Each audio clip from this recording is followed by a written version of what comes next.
Кук и Гвен беа меѓу првите истополови двојки кои склопија брак на денот кога тоа стана легално во Вашингтон. Беше студено, ветровито, но имаше радост во воздухот. Луѓе кои не знаеа се радуваа за нас и не честитаа. Тогаш знаевме дека припаѓаме овде.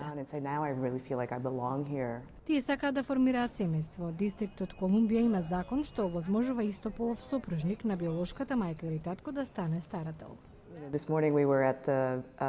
Утринава бевме во клиника за фертилитет и Гвен надвор разговараше по телефон.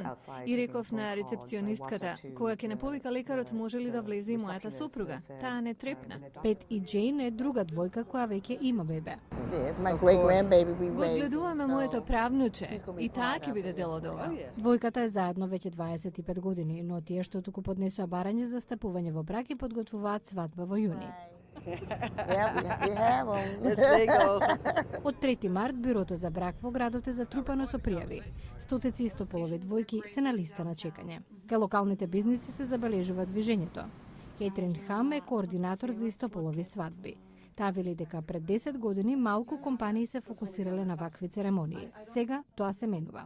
You've got mainstream vendors looking to expand a little their market. You've got folks who are opening businesses, particularly planners. Продавачот на накид Джонатан Мервис креирал цела колекција на венчални прстени за истополови двојки. Мислам дека самото постоење на ваква колекција символично покажува дека се добре дојдени, дека сме отворени. Кетеринг сервисите се вклучени во трендот. И цвеќарите гледаат профит, но Ленор вели дека не е се во парите. Живееме во Америка, ова е моćна држава во светот, но во многу нешта сме назад зад времето. За сега само 5 држави и дистриктот Колумбија дозволуваат истополови бракови во САД.